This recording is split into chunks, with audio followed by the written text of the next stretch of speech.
Hello friends, welcome to Manish kitchen. Manish கிச்சனில் எனக்கு இட்லி, தோசை, சாதத்துக்கெல்லாம் போட்டு பசங்க சாப்பிட்ற மாதிரி ஒரு கார சட்னி எப்படி செய்யணும்னு பார்க்கலாம். தேவையான பொருட்கள் 3 பச்சை மிளகா, 3 காஞ்ச மிளகா, ஒரு காஷ்மீரி சில்லி போட்டுக்கலாம். லைட்டாக ஒரு வதக்கணும்.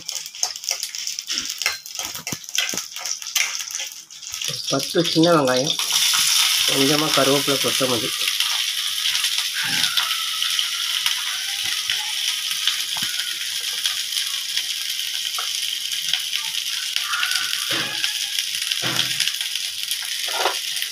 லைட்டாக வதக்கலாம். கொஞ்சமாக வதக்கணும்.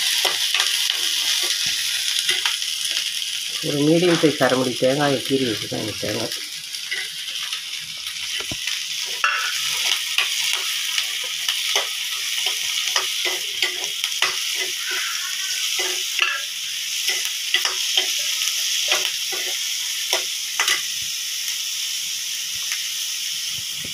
தேங்காய், கருவேப்பிலை, கொத்தமல்லி, வெங்காயம்லாம் லைட்டாக வதக்கணும்.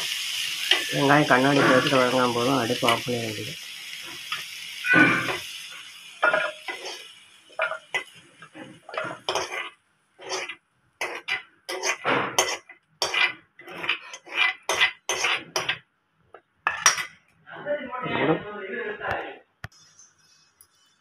ஒரு மிக்ஸி ஜார் எடுத்து உப்பு, வதக்கி வச்ச மிளகாத்தூள், பச்சை மிளகாய்,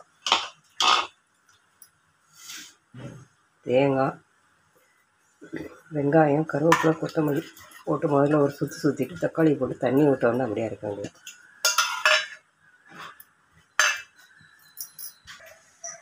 ஒரே ஒரு மீடியம் சைஸ் தக்காளி.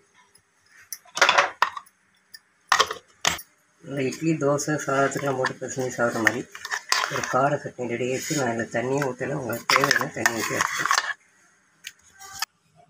நீங்களும் இதே மாதிரி செஞ்சு சாப்பிட்டு பாருங்கள். சட்னியை வச்சு இந்த வீடியோ பிடிச்சதை லைக் பண்ணுங்கள், ஷேர் பண்ணுங்கள், கமெண்ட் பண்ணுங்கள். மணிஷ் கிச்சனை சப்ஸ்கிரைப் பண்ணுங்கள். உங்கள் ஃப்ரெண்ட்ஸ் அண்ட் ரிலேஷன் ஷேர் பண்ணுங்கள். தேங்க்ஸ் ஃபார் வாட்சிங்.